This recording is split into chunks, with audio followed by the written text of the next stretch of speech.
You got the opening quote, right? Yes, I do. It looks like we are live.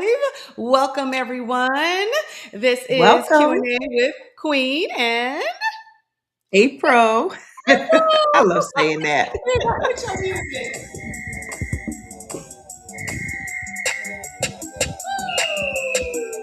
I need a whistle. Q&A with Queen and April. That is us. Thank you, everyone, for joining. If you are first time here with us, I would love it if you could like, share, and subscribe. And also, you can hit that notification bell to let you know when we are on live again in the future, so you don't have to worry about it. It'll give you a notification. That's what they say on YouTube, but it depends on YouTube because sometimes they be messing around. But nonetheless, if you would like, share, and subscribe, that would be great. We're just two chicks talking about real estate. Nothing really big, nothing really fancy. We've been doing it for over a decade or so. I mean, 20 something years in the game. We just like to shoot it up and talk about it. And, before I begin, I want to also ask April, how was your weekend? Wow. This weekend was pretty good, relaxing with the family. We actually did uh, the movie and the dinner What with the movie? children. Toy Story 5. Oh, hmm, It is really good. I heard it I was didn't good, even, actually. You've let seen it me tell before? you, not, well, I've seen Toy Story 1 and 2. I didn't know they had a 3 and a 4 and now a 5. And when they wait, when they closed towards the end, they left it open. So I know there is going to be a Toy Story 6 coming to theaters soon. The kids, I'm sure, enjoyed it. I don't really typically go to movies because I don't really like to sit and watch, but that's one movie that I did watch. Yeah, it was pretty cool. And we Yeah, did that's good. dinner and the movie. So it was a first time experience for the children as far as sitting in the movies, reclining in the chairs and eating Aw, so their you went to meal. was it one of those movies where they feed you or you get food? Yes. Okay. So you ate It was food at pretty the good. theater. Okay. Yes. And I and like it that. was quite tasty too. Quite What tasty. about you? Me, Tasty. what it's so weird. I'm trying to think, what in the world did I do this weekend? Let me think for a second. I guess Cruz was in town. Now you That's the sound like weirdest me. thing. Like I'm trying to think, what exactly did I do? I know yesterday we ended up going to Crystal Lake and enjoying the park and saw the sunset. I was going to Mm. sunrises, and I like the sunrise better, except for at night. Sometimes you get to see a good starlight. You see the stars and stuff. Yes. But the sun rising there is unbelievable. So I took Cruz and Kelly out there. I'm trying to think of Mhm. why I don't remember exactly what I did. I just can't remember. That is sad. It is I need to get okay. it together. I need to get it together. So what we So gonna this talk about weekend, tonight?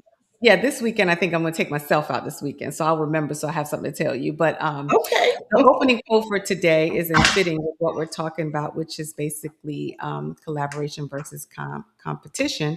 And the quote is, "What is meant for you won't pass you by. Just be patient and wait until it is your Caesar."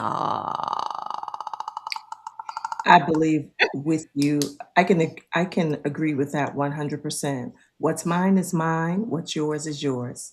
The Yeah. universe is big enough for all of us, Well, they right? always say there's enough sun to tan us all.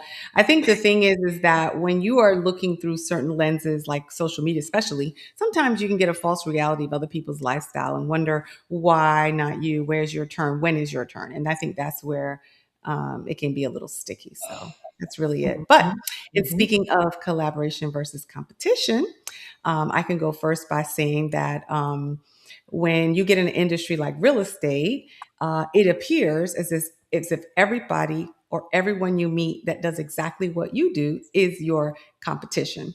I always used to say, because I'm a little different, I'm a little anomalous, I would say that the only competition I have is with myself. So I don't really look at what others are doing. But the luck in me was to make good friends nationally, locally, and the reason why I did that is because I wanted to branch off as a referral agent in different markets so that when other people thought of me, they would think that's a person that I wanted to send my clients to. So I had spent time and time, honing my skills to become a better referral partner and friend and kind. And that's why I gave of myself and I taught others and I gave free information and I put myself on that map of going to different states so that I could inevitably get business whenever someone thought of me in Virginia, wherever I am, they would say, this is the kind of person that I wanted to send my business to. And therefore, it would help increase my business. And believe it or not, about 20% of my business was through collaboration. Mhm. What say you? I love it. So we're on a similar path. I do strongly believe in the importance of nurturing relationships, right? Mhm. Because we don't know it all, right? Mhm. And so I use the collaboration piece. It's like whenever I'm working with a client, if there is a need that they have that perhaps I can't handle or I'm not, Mhm. well versed at or skilled for, um, I like to be able to offer them, you know, you can still work with me, but here's my partner. So it's Right. kind of like a la carte situation, but collaboration is always going to be key for me. And not only that, just working together as a team, right? I will say this when I am collaborating with individuals, my expectation is that you are an extension of me. And I like to be known as the same. So when people are referring individuals to me, they feel immediately that their clients are going to be in good hands, well taken care of, and they don't have to mini micromanage if I am handling that individual. Like yourself, my only competition is with myself. There's someone who's going to only relate to me. There are people, you know what I mean? There are people that are only going to relate to me. There are individuals that are only going to really get it and relate to you, and so on and so forth. So instead of focusing on competing with other individuals, I like to just be who I am and find my tribe and I handle like them. it. Yeah, I Hmm. like it. And Yeah. also, too, when we have agents that are local within our market, Hmm.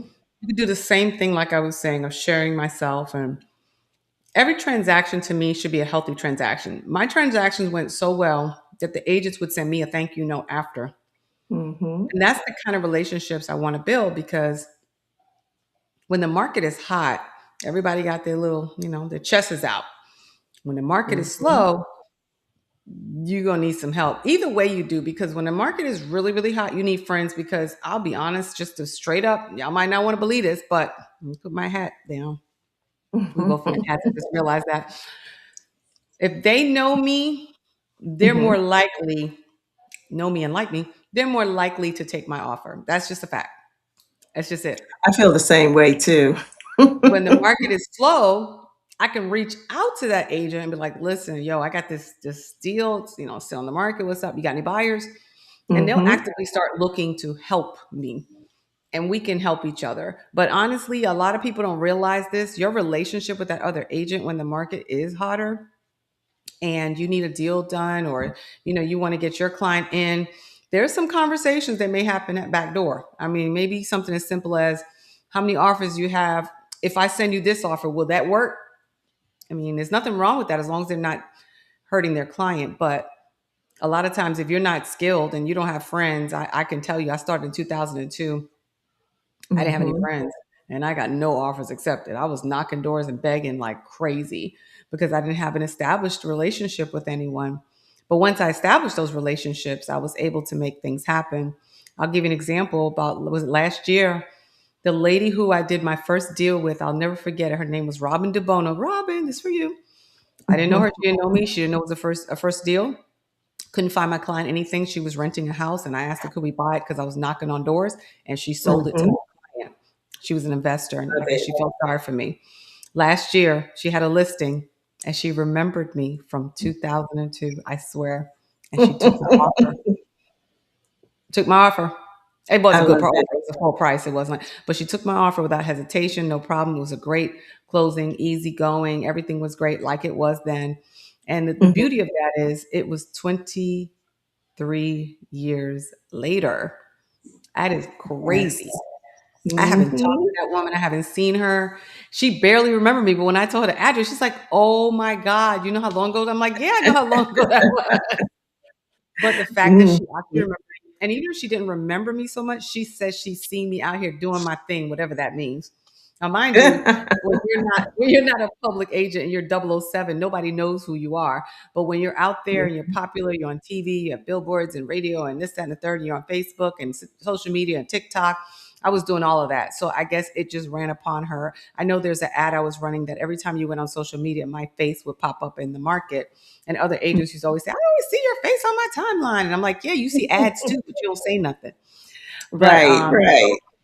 so I would do things for local agents because I wanted to collaborate with them just so that we knew each other. And it's funny because there were only two female top people of color, black agents in Hampton Roads. And I have known them for years and never, ever met them. Like, never sat Wow. down, never had coffee. And one day I said, you know what? I'm calling these two women and we're going to go to Mhm. lunch. And thank God the Mhm. one with the most money paid because she do got more money than both of us. But we sat down and we met. And again, I'm sitting here with two top agents and I'm giving them advice. I couldn't even believe it. I was like, how is that? But it was funny to see that everything that glitters is not gold. And just because you Mhm. have that name and that presence, it's not what you make, it's what you invest. And so That's we had it. some real hard conversations. And I'm like, well, you've been doing this for 12 years and you don't what? Girl, you got to start, smoking your craft. You got to buy this stuff. That's the one thing you should do, you know. If you're doing other stuff, don't do that. Don't eat your crap. But in real estate, you need to eat your crap. Smoke it. A lot of it. Yeah. Yeah. You need to get drugged You out, said smoke drunk. a lot of it. Yes. Yeah. So I I know, was surprised. oh, go ahead. I was just saying, I was just surprised that they're, the way they were looking. And I think I encouraged them. And I felt good about that because I went there to That get was something good. from them. And I didn't get as much as I gave, which was okay too. But I felt weird because I wanted to glean from them. And it's so interesting because when you mentioned that, it made me think about networking. A lot of people think, or at least they used to think, before the training on proper networking became so popular, is networking is all about going and meeting people and handing out your business card. And that's not it. Networking is getting together with individuals, your peers or colleagues, or just people that you're going to connect with at one way or another, and seeing if you can add value to them. And that's exactly what you did.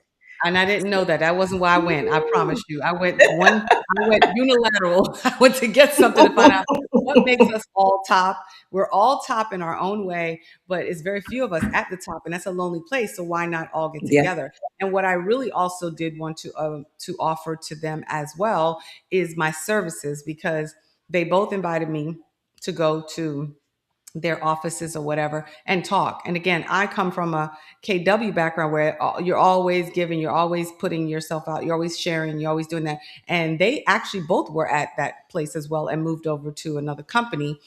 But Hmm. yet and still, it was kind of weird going into that space, but it was so well received. And one of the things that I noticed is that there were more people that look like me. Again, if they look like me, they're going to have followers and people in their office that look like me. So it's sort of an Hmm. encouragement to have us speak in a space of people that look like us because it encourages them that if I can do it solo, they can Right. do it. And so that was a Mhm. benefit of getting there because sometimes the leader can speak, but then if you get an outsider coming in, they hear it's like kids, your mother can talk, and then uncle, aunt, friend comes in, tell them the same thing. They listen. So it's sort of like that, where it validates what they're saying and validates that it's possible and not looking at the Yes. person that you work for as they're up here, I can't achieve it. Well, look over here, horizontally. This chick is doing it and she's not here. She's not me. Let's listen to Right. what she has. So the many voices that can validate that, it kind of helped a lot. So I was kind of honored to be there and I also knew that it would make a big difference. Also, during COVID, I created a little bit of a group thing because we were all worried about where we are going to be, what we are going to do.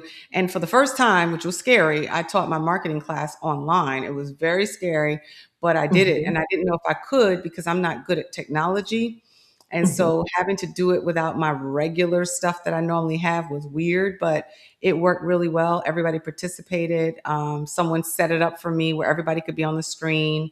It wasn't one of those 30-minute freebies where it goes off after 30 minutes. It was a real Zoom call with about 20 people on it. And Yeah. everybody was able to speak freely and clearly. It went on for hours. Everybody was just so grateful and so thankful. And again, that's part of collaboration for another agent who owns a company, who's willing to bring in another agent, pay them for their time, and allow them to sit in front of their agents. Because remember, there's a risk when you bring Mhm. someone in front of your agents in a market, you could be pseudo low key, what they say, recruiting. They have Mhm. to know that that's a possibility that somebody may be looking to jump ship. They just have to be confident in their team. So that was And kind not of, only that, it's a matter of trusting the speaker too, right? So you built such a rapport that they understood, she's safe. I don't have to worry about a dagger in my back as soon as I turn it. yeah. Speaking of the pandemic and going virtual, with me being with EXP Commercial, we don't have a brick and mortar. So when other people were kind of scrambling and really just in that unfamiliar space, trying to figure out what next, because of our virtual platform, we never skipped a beat. I mean, business just kept going as usual. The collaboration was there on a daily basis. And what was so unique, because Queen, we all come together, the brokerage firms or the companies and so forth, they come together annually to have a big convention of some sort, and people come in from all over the United States. And if you have a national company like EXP Commercial, people come in from all over the world as well. And so the collaboration took place online in the privacy of my home, in the privacy of their home. And when we came together for that annual meeting, it was like we already knew each other, right? We were cousins. It was just a KW did matter. that. They did the same thing and they charged a hell of money for it. They was like, why are you charging so much? If Who? Who are you KW did talking that about? as well. They had their annual conference online for $99 and they got Oh about, no, ours was not online. I'm saying when we came together in person. yeah, no, Ours I'm was saying they not had the online. online conference. It was online, the conference. They did that. Oh, no, we They did did an ours in online person. conference during COVID. Well, you couldn't have a conference during COVID. You had to have it online. There Yeah. was no conferences, no group gatherings, no renting of buildings, none of that. So we did the annual conference online. That was Mhm. wild. And it was very expensive because Yeah. they asked me to speak and I was like, no, not for free. But collaboration, right? There That's was what a we're lot of talking collaboration. about. The Yeah. collaboration, it was just awesome. And that's another thing. And so with me, my colleagues are in all 50 states and, like I said, all over the world. So I Mhm. am collaborating with my partners at least twice a week. Mhm. Definitely every Friday. So we have a special call, just my team and I, or I won't say my team and I, because it's kind of open to other individuals too. You don't have to be a member of EXP Commercial per se for this gathering, but it's a call, a Zoom call. People are on that call from all over the world, all over to all 50 states, and we're just collaborating and doing deals and doing business Mhm. because we're still living in uncertain times, right? But one thing we do know is that we're all going to have bills to pay. We're all going to need to be able to create some form of revenue. And so during those calls, we're finding out who's the expert in pick a thing, right? So that you have that additional sphere of income or stream of revenue coming in for whatever may happen, you know what I mean? We don't Mhm. live in a world of gloom and doom, but we do say, "Let's have a plan B, let's have a plan C," Yeah, I right? remember as a young agent coming into the business, there was no collaboration, there was no communication. It was every man for himself. You either do or die. Nobody was telling you anything. I was the only black one in there. You probably was the second. It Well, was. I tell That's you what it by the was. time Do you yeah, I remember came anybody in black at Leading Edge other than me? no, I think it Right. was just the 2 I'm gonna of tell you. us. I'm gonna tell you a little story. So my client called in town and she says, "Hey, I see." She's very blackety black, and she says, "Hey, I want to speak with this girl. Her name is Ellis." And the lady said, "We have other agents you can talk to." She said, "No, I want to talk with that girl." She said, "I'm looking for a new house, and I want to talk with her." She said it Mhm. took hell and high water for them to actually give me a call. Meanwhile, I'm qualified. I'm on Wow, their site. My picture's there. It says I specialize in new construction, and they were trying so hard. Her name is Betty. She will tell this story till the day she dies. So wow. I was the only black agent at the whole entire company of Leading Edge Realty. I don't even know how I got myself enveloped into all of that, but I did. They loved me. I guess I spoke English and I had halfway looking clean and decent. So they said, let's bring her as a token. But if you know Scott Ayers, you'll know that he's the best. And one thing I always Yes, remember to say to other people, you have not because you ask not. that's I it. don't know how it ended there, but I know that however it was, I'm sure I made it clear that I wanted to do this type of work, and they Mhm, were willing to bring me on based on what they saw in me without having any mhm. faith. I had never done this before. I'm a brand new real estate agent. They could have gotten anybody, right? So they ended up bringing me on, and as a result, of course, you came on. But I really literally didn't know what to do. I was a fish out of water. No one helped me.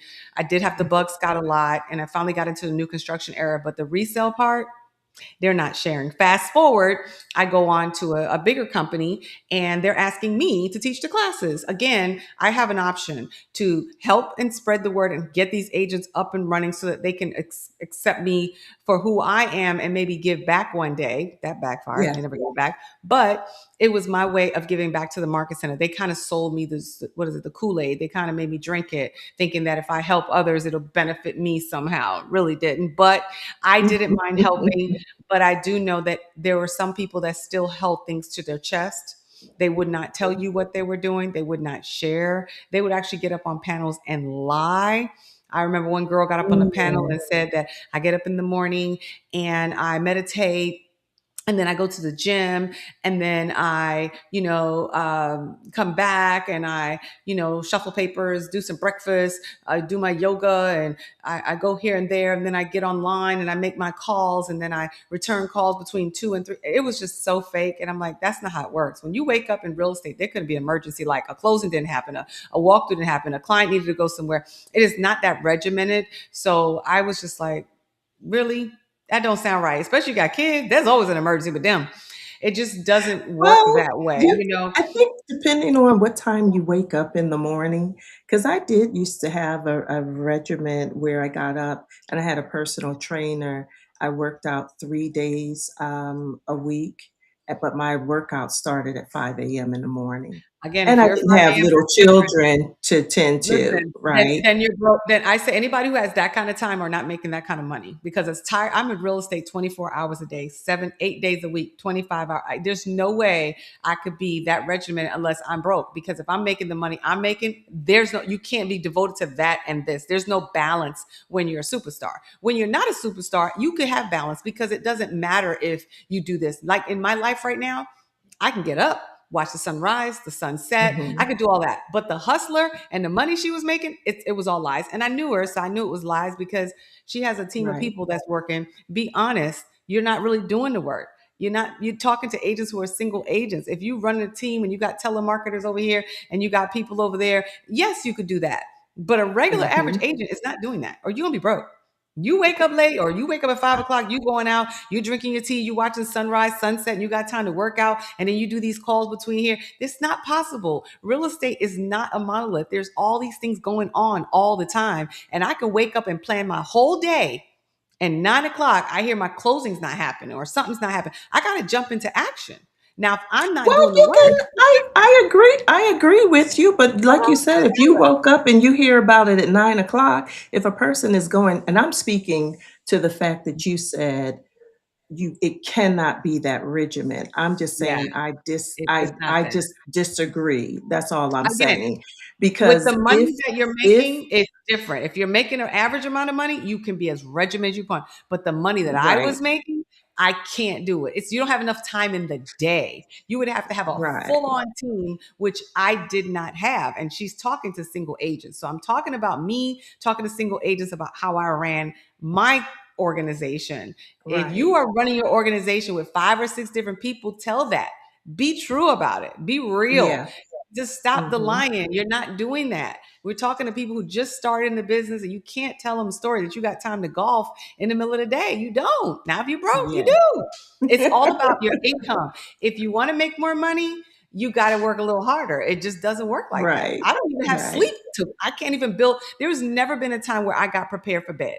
I jumped into bed and sometimes with all my clothes on. I was tired, so it doesn't Mm. work as easy as people say. I give the real deal. I put it out there. I'm never going to lie to people. I'm not going to fake the funk. I'm not going to be out here flashing things and saying it was this and it's that and it's not. It's not the way it is. If you are broke or you're making minimal amount of money, I'm talking under 50, 60, maybe 70, under 100 because 100 is really not a lot of money when you think about taxes and expenses. If you're making that, you Mhm. probably could do Mhm. all that. And you could have time for family and you could run here, run there. But if you're making over $700,000, $800,000 a year, you are not doing all of that. It's not enough time in the day unless you have a full team. That's it. Period. Anybody can dispute it.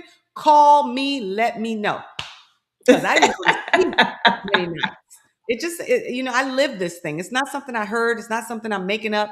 I live. This is my lived Right, experience as right. a single agent, and no one could dispute it. And most people saw me working like a slave. I never slept. I was killing it because I refused to have a team. And if I were to do it again, I would leverage better and Right, I would have right. that balance because leveraging takes risk. You So got to you're saying so you're saying when she said what she had to say, because I was speaking in general and you are bringing it back to her. So you're saying when she said what she said, speaking specifically about this agent, she was giving off the persona that she was a single agent doing all of this by herself That's when correct. she in fact had a team. She had a whole bunch of help doing different things. You Right, can't do it by yourself. And right, everybody saw right. her as this top I can agent. agree And with oh that. my God, oh my God. It's just all lies. You don't, There was it's no not reason to that's lie not about factual. that. Well, people do that because they don't want to Right. tell the truth because they want to keep things to their chest. I remember at a conference, Ah, we asked the guy, so tell us who your virtual assistant is. And he would hum it and hum it and hum it. He couldn't, it's like he didn't want to share the company.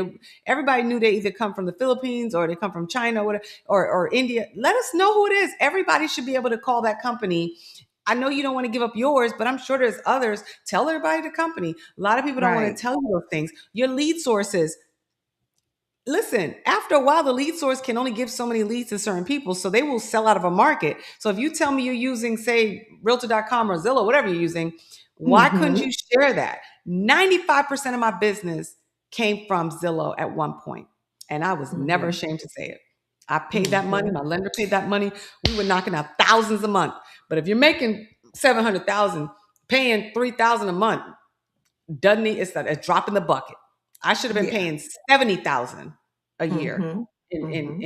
Mhm. stuff like that. But I did pay a lot in marketing, but that was okay. I was okay with it because I was It making the all money. balanced out at the end. Yeah. Mhm. But then it didn't work for a while because they started playing games with the leads. So had to pull back. And then if you weren't a big team paying over 10,000 a month, you weren't making any money because they wouldn't Mhm. give you any leads. So I was just like, it's not worth it. If I'm paying 5,000 a month, I should be making 500,000 a year, 10%. And it wasn't working. So I was just like, man, back in the day, we was killing it. Now I had to rely on my current customers, which I neglected. I didn't really keep massaging them. If I had done that, I could have ditched Zillow a long time ago. But I was running Mhm. behind. I was like, it's like cat and mouse. Phone rang. It was Zillow. I got it. It shouldn't have been like that. I should have got a Zillow lead, massaged the lead that came from that, and created more business along the way. Lucky for me, I'm likable, and people remembered me, so I got lucky. And that's not how you should do it. You should really be Mhm. massaging your current clients, and I wasn't doing that because I was just chasing the next thing, just chasing. Right? It was a hustle. I was so organized. I don't even know how I did it. I wouldn't do it like that anymore. I wouldn't suggest it, but I do suggest getting a team. We weren't taught that. That was not the thing. Teams were not the thing. It was about hustling and killing yourself. If a new agent comes on board, I teach them to be a company from the outset, just like a restaurant. That's a whole chapter in my book. No restaurant Mhm. starts out going, I'm going to wait till I get some chicken sold before I get a receptionist or an accountant or a table or a chair. They start out with everything you need and a nice neat nest egg of money for contingencies. And if you have that, you can do a really good real estate business. Of course, I coach agents all the time, and they were told by the brokers, all you got to do is you got to knock on some doors and make some phone calls. No, you don't. Absolutely not. So if Absolutely you if not. you if you want to Yeah. kill yourself, yeah. But if you really want to, do it right, you need to start with lead programs. You need to start off with your business setup. You need to start connecting with your sphere. There's a lot of things you can do. So, but anyway, Mhm. that's really all I got for collaboration and competition, guys. Please make the agents your friend. It is a better deal. Deal It goes smoother, definitely is.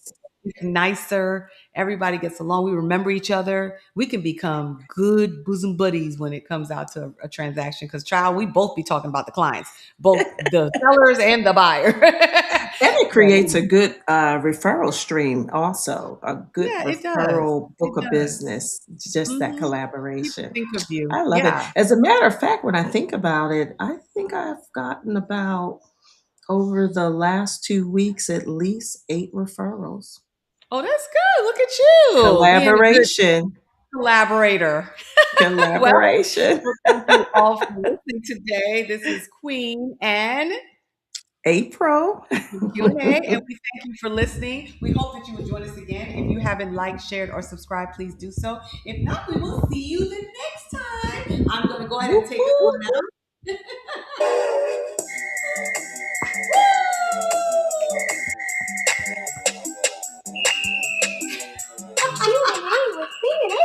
You're so funny.